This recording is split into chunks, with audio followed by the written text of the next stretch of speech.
Good morning, everyone.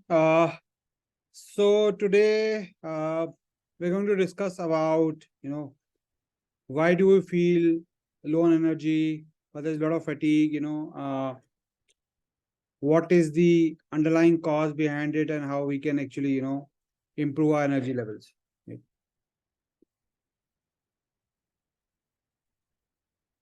So the question is, are we looking the energy at wrong places? So what we usually do when we are tired in office or workplace or even sitting at home, right?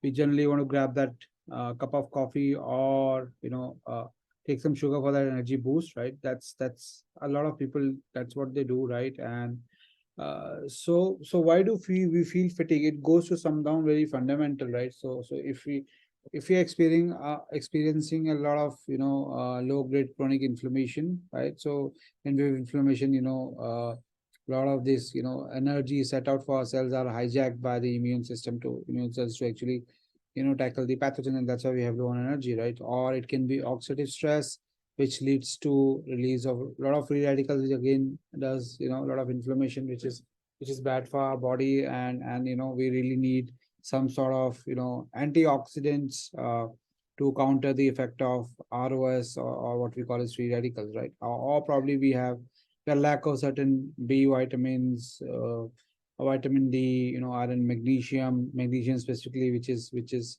found, which is one of the reason. Depletion of magnesium is one of the reason for oxidative stress as well, right?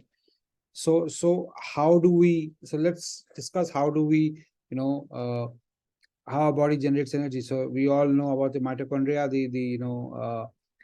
mitochondria, which a lot of people may not know, is an Asian bacteria. It's organelle which lives inside our cell. It is energy powerhouse for our cells. It gives us what we call is ATP, adenine triphosphate, right? Uh, Again, mitochondria. There is something what we call as mitochondrial biogenesis. So probably it reproduces, regenerates energy, right? So it goes beyond your ATP cycle, right? So essentially, when we are feeling low energy or fatigue, your mitochondria rise to occasion to give the energy. So probably we give a signal, probably, we are lack of energy, please give us some energy. And that's, mitochondria rise to the occasion, right? And that's a signaling pathway where so mitochondria senses AMPK, which is the ratio of AMP to ATP, right? ATP is the highest level. So ATP is something which gives us energy, like I mentioned, uh, you know, uh, adenosine triphosphate, right? Then, there are signaling pathways that tells our body that we need energy, right? So ATP is bigger than ATP, which is diphosphate, and M is monophosphate, right? So when we use energy, the ATP gets down to ADP, and again, when everything goes right, it again we again get energy, and it raises to ATP, right? So but if something is going wrong, there's a lot of chronic inflammation happening, systemic inflammation happening, so it may further down to AMP, and then we really low energy, will feel really fatigued, right? So again, so there's a master regulator piece, PGC1 alpha, which tells our mitochondria, which enables mitochondria to function optimally, right? So essentially, when our mitochondria is working to give us energy, it needs fuels, and it needs fuel, and that is comes from other carbs or fat sources, right? We know, when we need energy, we need to eat carbs and fats, right? So essentially, it can be long chain fatty acids, it can be sugar, it can be fructose, or it can be complex carbohydrates, right? But for mitochondria to act, these energy sources has to be transported to them, right? Before they are processed, metallized, and oxidized, right? And this is where various pathways or transport mechanism comes into picture, right? Which we for so there are different transport mechanisms. Some can be antioxidant like glutathione, pomegranate berries, right? Or CoQ10 again, or maybe a source of protein called L-carnitine, which is again high in ammonia, right?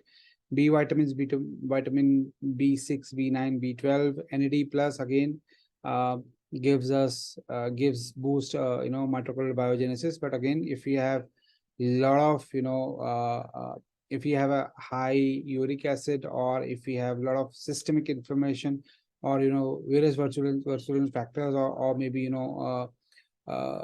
if we we have some sort of, this systemic inflammation going on. So NAD plus, or maybe, cellular senescence, right? So maybe, so NAD plus may be bad. So again, that again we need to determine whether we really need NAD plus or not based on our, our unique biology, right? And omega-3 fatty acids, we know it's one of the great sources, and also acts as transport mechanism, right? So like such as salmon, tuna, avocados, right? Fermented foods, obviously, right? It feeds our gut bacteria. Obviously, when it comes to glutathione, so I forgot to mention that glutathione again, is really a master antioxidant. But if we have a lot of sulfide production, right? Glutathione is really bad, right?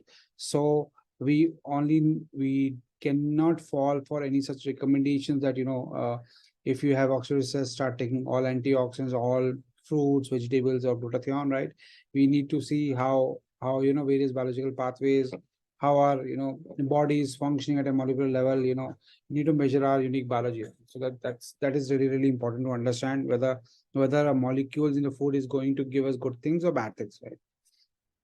So we at Gene Freakletics, we give you a wholesome, energy efficiency score, right, which tells the state of, the level of energy and fatigue, right? And then, these are the kind of certain things which we consider. So we consider your B9 absorption, we consider your magnesium absorption, B6, B12 absorptions, vitamin C absorption, copper absorption, CoQ10 production, iron absorption, right? Uh, Antioxidant production, right? And the level of inflammation. So we all see the interaction between the molecules and food and your gut microbiome, right?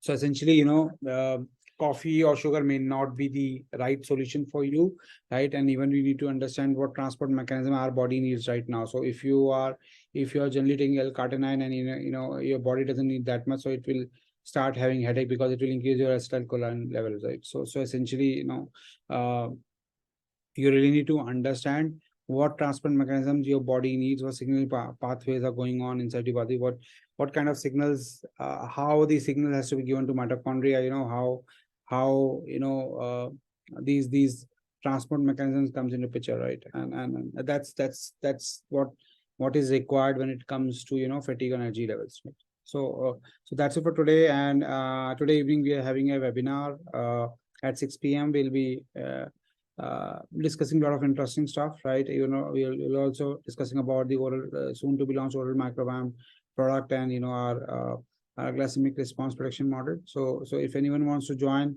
I'll be dropping in the link to register for the webinar, right? Feel free to register and look forward to having your presence for the webinar. Thanks a lot.